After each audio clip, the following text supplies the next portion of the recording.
وہ ہے پارہ نمبر 22 جس کا نام ہے وَمَن يَقْنُتْ.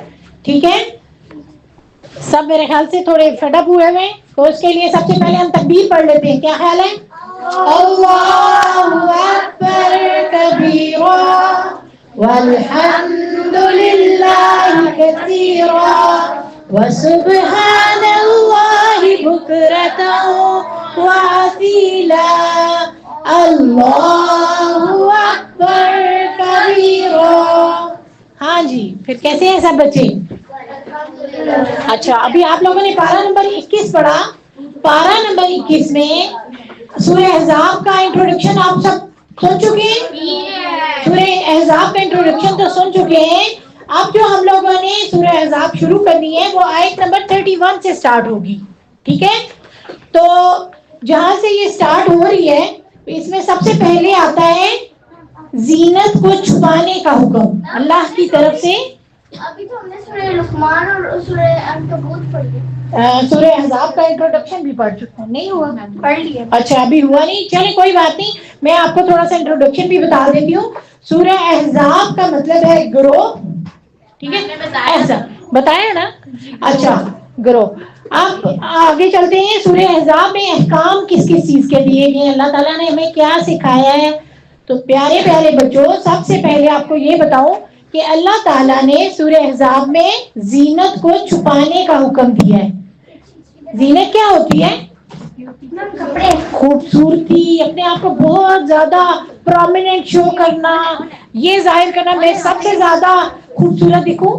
تو عورتوں کے لیے یہ خاص طور پہ یہ حکم ہے کہ عورت اپنی زینت کو چھپا کر رکھے. دیکھیں، اب جب ہم اپنے نامحرم کے سامنے جاتے ہیں یا جو ایسے مردوں کے سامنے یا ایسے لڑکوں کے سامنے جو ہمارے محرم نہیں ہیں ان کے سامنے جب ہم اپنے آپ کو نمایاں کر کے اپنی زینت کو عیاں کر کے جاتے ہیں تو اللہ تعالیٰ نے اس سے منع فرمایا ہے. کیوں؟ کیونکہ اس سے شر پھیلنے کا خدشہ ہوتا ہے نا. اللہ تعالیٰ کیوں منع کرتے ہیں؟ اللہ تعالیٰ پہلے سے پریکاشنز دے دیتے ہیں نا کہ یہ چیزیں آگے چل کے مسئلہ بنے گی، پریشانی کریٹ کریں گی. تو اللہ تعالیٰ پہلے سے ہی ہمیں پریکاشنز دے دیتے ہیں کہ زینت کو چھپا کر چلو. یہ خواتین کو حکم ہے کہ لڑکیاں اپنے آپ کو کور کر کے چلیں.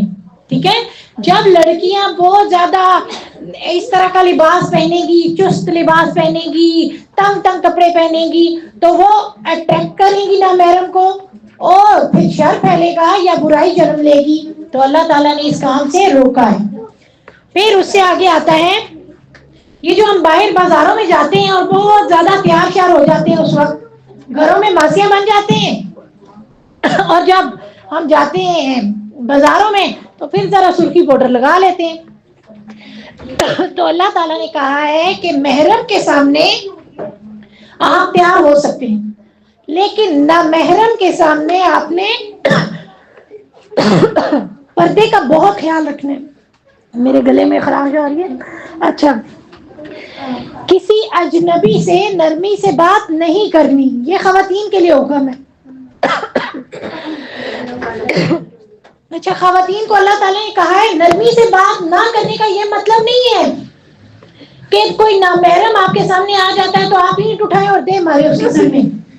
ایسا نہیں کرنا، بلکہ اس کے سامنے ایسے کھلکھلا کے بے وجہ بے تکی باتیں نہیں کرنی.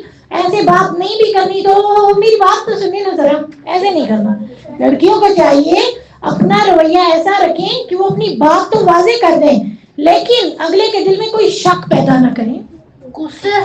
غصے کا یہ بھی نہیں مطلب کہ بڑے جی روڈ طریقے سے بات اچھے طریقے سے کریں لیکن اس بات کا انداز ایسا ہو کہ اگلے کو پتا ہو کہ میں نے اس کے سامنے کوئی غلط بات نہیں کرنی.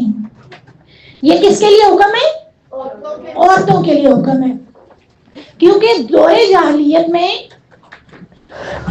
خواتین جب باہر نکلا کرتی تھی نا تو بڑا لباس کو اپنا زیب و تن کر کے اپنے آپ کو بڑا خوبصورت بنا کے بڑا سرخی پاؤڈر لگا کے اچھا سا تیار ہو کے پھر نکلا کرتی تھی. پھر جب وہ مردوں سے بھی بات کیا کرتی تھی نا تو ان کا انداز اتنا ہوتا تھا کہ بس یہ مرد بھی بیچارہ پریشانی میں مبتلا ہو جاتا. یہ اتنا میرے سے امپریس ہو گئی ہے. تو پھر اللہ تعالیٰ نے سختی سے منع کیا کہ بھائی مردوں سے، نامحرم مردوں سے کھل کر بہت نرمی سے بات نہیں کرنی. تو یہ آپ سب کے لیے بھی، یہاں پیاری پیاری چھوٹی چھوٹی بچیاں ہیں، ان سب کو اس بات کا پتہ ہونا چاہیے کہ جب آپ تھوڑے سے بڑے ہوں گے اس عمر سے، ابھی کچھ ایسی بچیاں ہیں، اتنی بچیاں بھی ہیں جن کو اس بات کی سمجھ ہونی چاہیے کہ جب ہم باہر نکلیں گے تو ہم نے مردوں سے کس طرح سے بات کرنی، کیونکہ ہماری سوسائٹی ایسی ہے کہ ہمیں بات کرنا بھی پڑ جاتی ہے. لیکن وہ بات ہم نے کس طرح سے کرنی ہے، وہ انداز کیا ہونا چاہیے، وہ اللہ نے ہمیں پہلے ہی سکھا دیا. سمجھ آ گئی سب کو؟ Yes. اب اس کے بعد اسی سورہ میں آتا ہے خاتم النبیین ہے ہمارے پیارے نبی صلی اللہ علیہ وآلہ وسلم، خاتم النبیین ہے. خاتم النبیین کا کیا مطلب ہے کہ حضرت محمد صلی اللہ علیہ وآلہ وسلم آخری نبی ہیں اور ان کے بعد کوئی اور نبی نہیں آئے گا. اللہ تعالیٰ نے اس سے پہلے جو قومیں تھی نا وہ انتظار کرتی تھی کہ اب نیا جو ہدایت دینے والا نبی کب آئے گا، ان کو اس کی نشانیاں بتا دی جاتی تھی.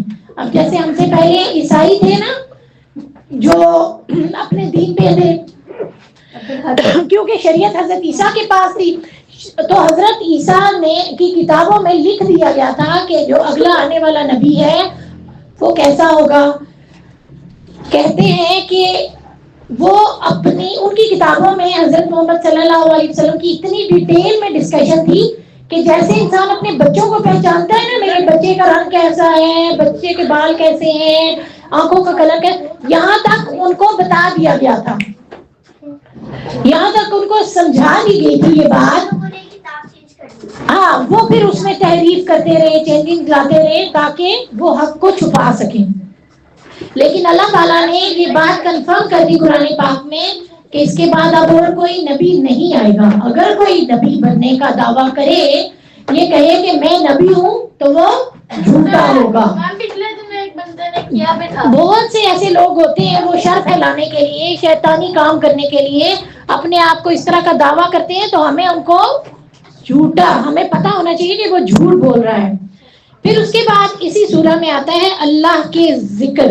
اللہ کا ذکر کیا ہے، اللہ کے ذکر کے فوائد کیا ہیں، ہمیں اپنے آپ کو کس طرح ہر وقت اللہ کے ذکر میں مشغول رکھنا چاہیے. اب اللہ کا ذکر کیا ہے، قرآن کی تلاوت اللہ کا ذکر ہے. آپ جو صبح شام اذکار پڑھتے ہیں وہ ذکر ہے، نماز ذکر ہے، تلاوت ذکر ہے. جتنی دعائیں بھی آپ پڑھتے ہیں، گھر سے نکلتے ہوئے بھی آپ دعا پڑھتے ہیں، بیت الخلاء جاتے ہیں نماز دعا پڑھتے ہیں، کھانا کھانے لگتے ہیں دعا پڑھتے ہیں، یہ تمام دعائیں کیا ہوتی ہیں، ذکر. سمجھ آ رہی ہے سب بچوں کو؟ کچھ مشکل تو نہیں لگ رہا؟ اچھا، یہ تمام چیزیں ذکر میں آتی ہیں. جیسا کہ ہم جو پڑھتے ہیں الحمدللہ، ایک ورڈ ہے نا الحمدللہ، اب یہ ایک ورڈ بھی اللہ کا ذکر ہے.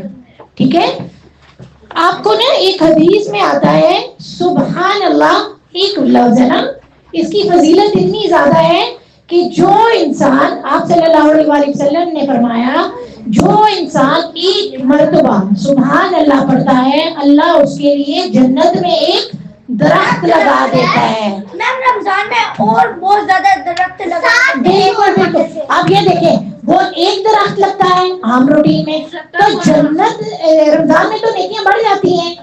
تو پھر اس کا مطلب ہے کہ جب ایک بار ہم سبحان اللہ کہیں گے تو ہمارے لیے اللہ تعالیٰ کتنے 70 درخت لگا دیں گے، کیونکہ 70 گنا. Give it to me. اچھا، اب آ جاتے ہیں، ہمارے پاس ٹائم کم ہے اس لیے ہم اس کو جلدی جلدی سے ختم کریں گے. اذکار کے فائدے کیا ہوتے ہیں؟ انسان برائیوں سے بچ جاتا ہے، اللہ سے محبت پیدا ہوتی ہے، فرشتے دعا کرتے ہیں کس کے لیے؟ جو اذکار کرتا ہے، جو ذکر کرتا ہے، فرشتے اس کے لیے دعا کرتے ہیں. ٹھیک ہے، نیکیوں کا شوق بڑھتا ہے. جب انسان اذکار کرتا ہے، اللہ کا ذکر کرتا ہے، بار بار اللہ کو یاد کرتا ہے، تو اللہ تعالیٰ اس کے دل میں نیکیوں کا شوق بڑھا دیتا ہے. کسی کے گھر کے، اب اس کے بعد اسی سورہ میں کسی کے گھر جانے کے آداب سکھائے گئے ہیں. اللہ تعالیٰ دیکھیں ہمیں چھوٹی چھوٹی چیز ہم نے پچھلے پارہ میں گفتگو کے آداب بھی پڑھے تھے، آپ سب کو یاد ہوگا ہم نے گفتگو کے آداب پڑھے تھے نا. تو اللہ تعالیٰ اسی طرح قرآن پاک میں کسی کے گھر جانے کے بھی آداب سکھاتے ہیں. برازین آپ کا ایک کوشچن تھا نا، مجھے وہ آپ کا کوشچن ہمیشہ بڑا اچھا لگتا ہے. آپ نے کوشچن پوچھا تھا رمضان میں سمر کیمپ میں کہ میں کسی کے گھر جائیں تو ہم بتا کے کیوں جائیں، اگر وہ ہمارے بہت کلوز ہو تو بھی ہم بتا کر کیوں جائیں، ہے نا. تو دیکھو اللہ تعالیٰ نے خود سے، میں نے آپ کو یہ بات بتائی تھی نا کہ دیکھیں وہ اس کے لیے بھی پریشانی کا باعث بن سکتی ہے. بات جو آپ اس کو سرپرائز دے رہے ہیں وہ آپ کے لیے بھی پریشانی کا باعث بن سکتی ہے. دیکھیں اللہ تعالیٰ نے قرآن پاک میں بھی اس چیز کو منع کر دیا نا. اللہ تعالیٰ نے کیا کہا؟ بغیر اجازت کسی کے گھر نہیں جانا. کوشش کریں کہ کسی کے گھر کھانے کے وقت نہ جائیں. کوئی کام بھی ہے تو یہ کوشش ہو کہ کھانے کا وقت ہے میں تھوڑا ٹھہر کے چلا جاتا ہوں. اور اگر کوئی کھانے کی دعوت دے آپ کو کہ آج آپ نے ہمارے گھر کھانا کھانا ہے تو ضرور جائیں، ٹھیک ہے. اس کو منع نہ کریں. کیوں؟ وہ آپ کو پیار سے محبت سے اپنے گھر کھانے پہ دعوت دے رہا ہے تو ہمیں اس کی دعوت کو قبول کرنا چاہیے، جیسے ہم نے حاجرہ کی قبول کی تھی. اچھا، پھر اس کے بعد آ جاتا ہے کہ کھانا کھا لیں تو فوراً سے اٹھ جائیں.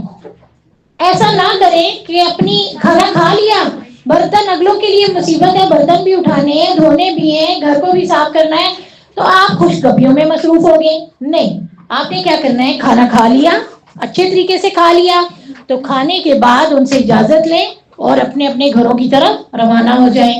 کسی کے گھر جائیں تو بنا بتائے بالکل مت جائیں. جا کر دروازہ کھٹکھٹائیں، 3 دفعہ اجازت لیں. اگر کوئی جواب نہیں دیتا تو آپ نے ناراض ہو کے واپس نہیں آنا، بلکہ اگر نہیں کھول پایا یا اس نے اجازت نہیں دی تو اس بات پہ برا نہیں منانا. جی بیٹے آپ کوئی کوشچن کریں. سورہ نور میں بھی اس کا ذکر ہے. جی بیٹے.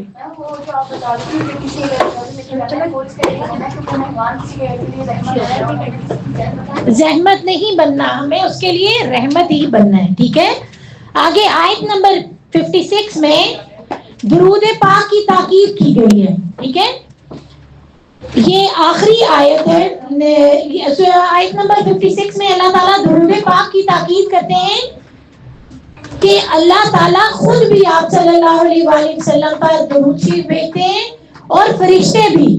تو سب سے افضل درود پاک کون سا ہے؟ کون سا بچہ بتائے گا کہ سب سے افضل درود پاک کون سا ہے؟ ماشاءاللہ درود ابراہیمی سب سے افضل جو ہم پڑھتے ہیں، اللہم صلی علی محمد وعلی آل محمد کما صلیت علی ابراہیم وعلی آل ابراہیم انک حمید مجید. اللہم بارک علی محمد وعلی آل محمد کما بارکت علی ابراہیم وعلی آل ابراہیم انک حمید مجید. اور یہ کثرت سے پڑھا کریں درود پاک، ہر دعا سے پہلے اور ہر دعا کے بعد ضرور پڑھا کریں. جی بیٹی. صبح کی نماز میں تسبیح پڑھ سکتے ہیں؟ بالکل، آپ تسبیح میں بار بار پڑھیں، جتنی دفعہ پڑھیں گے. دیکھیں ایک بار درود پڑھنے کا کتنا ثواب ہے؟ 10 نیکیوں کا ثواب ہے. اور رمضان میں کتنے گنا بڑھ جاتا ہے؟ 70 گنا. تو 70 ملٹیپلائی بائی 10 کریں، آپ کو ایک درود پاک پڑھنے پر کتنی نیکیاں مل جائیں گی؟ بہت زیادہ. 700 ایک درود پاک پر. تو پھر اللہ تعالیٰ نے ہماری یہ نیکیوں کی سیل لگائی ہے تو زیادہ سے زیادہ کثرت سے اللہ کو یاد کریں، ٹھیک ہے. آگے اسی بارے میں آ جاتی ہے سورہ سبا. یہ جو سورہ ہے سورہ سبا، یہ ایک قوم کے نام پر ہے اور جو اس کی ملکہ تھی وہ بھی سبا، ٹھیک ہے. قوم سبا کا ذکر ہے اس میں. حضرت داؤد اور حضرت سلیمان کا ذکر ہے کہ اللہ تعالیٰ نے ان کو بہت سی نعمتوں سے نوازا تھا اور ان کا آپس میں رشتہ کیا تھا؟ کون سا بچہ بتائے؟ باپ بیٹے کا رشتہ تھا. حضرت داؤد علیہ السلام باپ تھے اور حضرت سلیمان علیہ السلام ان کے بیٹے تھے. اور اللہ تعالیٰ نے ان دونوں باپ بیٹے کے اوپر اتنے کرم، اللہ تعالیٰ نے اتنی رحمتیں نازل کی، اتنے انعامات سے ان کو نوازا کہ حضرت داؤد علیہ السلام جو تھے نا، اللہ تعالیٰ نے پرندوں کو حکم دے دیا تھا کہ جب وہ اللہ کی تسبیح بیان کرتے تھے نا تو پرندے اور پہاڑ بھی ان کے ساتھ اللہ کی تسبیح بیان کرتے تھے. اور اللہ نے ان کو لوہا جو ہوتا ہے، دیکھیں لوہے کو مولڈ کرنا آسان نہیں ہوتا نا، لیکن حضرت داؤد کو اللہ تعالیٰ نے اتنی پاور دے دی تھی کہ اس پاور کی بدولت وہ لوہا بھی ان کے لیے نرم ہو گیا تھا. وہ بہت ایزیلی لوہے کو بینڈ کر دیتے تھے. بالکل اسی طرح، بالکل ویری گڈ. اچھا، پھر آ جاتا ہے حضرت سلیمان کے معجزات. اللہ تعالیٰ نے حضرت سلیمان کو بھی بہت سے معجزات سے نوازا تھا. آپ نے کبھی دیکھا ہے کہ کسی کے قابو میں کوئی جن آ جائے؟ ایسا نہیں دیکھا نا. لیکن حضرت سلیمان کو اللہ نے یہ پاور دی تھی کہ جنات ان کے تابع کر دیے تھے. جتنے جنات تھے نا وہ ان کو آرڈر دیتے تھے اور وہ اوبے کرتے تھے. وہ اگر ان کی بات نہ مانتے تو وہ ان کو آگ کی سزا بھی دیتے تھے. ٹھیک ہے، تو اللہ تعالیٰ نے جنات کو ان کو تابع کیا. جی میرے بیٹا، کون جنات؟ تو حضرت سلیمان کو اللہ تعالیٰ نے ان کے اوپر حاکم بنا دیا تھا. اور وہ جنات جو ہے نا وہ ان کی ہر وقت خدمت میں لگے رہتے تھے. ان کے لیے بڑے بڑے گھر تعمیر کرتے تھے، بڑے بڑے دیگیں تعمیر بناتے تھے، زیادہ زیادہ کھانے بناتے تھے. جو حکم وہ ان کو دیتے تھے نا وہ حکم وہ پورا کرتے تھے. اب جنات کے ساتھ ان کو ہوا کو بھی تابع کر دیا تھا اللہ نے. ان کی ہوا ان کی مرضی سے چلتی تھی. کس وقت ہوا کی سپیڈ کیا ہونی ہے، کس وقت ہوا نے تیز چلنا ہے، اللہ تعالیٰ نے ان کی ہوا کو بھی ان کے تابع کر دیا، جنات کو بھی ان کے تابع کر دیا. اور ایک بڑی مزے کی پاور اللہ نے ان کو دی، جانوروں کی زبان بھی وہ سمجھتے تھے. اسی میں آپ واقعہ پڑھ چکے ہیں سورہ نمل میں. چونٹی نے کیا کہا تھا؟ ہاں، بھاگو بھاگو سلیمان کا لشکر آ رہا ہے. تو حضرت سلیمان ان کی چونٹی کی بھی آواز سن سکتے تھے، سمجھ سکتے تھے کہ چونٹی نے کیا کہا ہے. اللہ تعالیٰ نے ان کو بہت ساری پاور سے نوازا تھا، جن میں ایک پاور جانوروں کی بولی بھی سمجھنا تھا.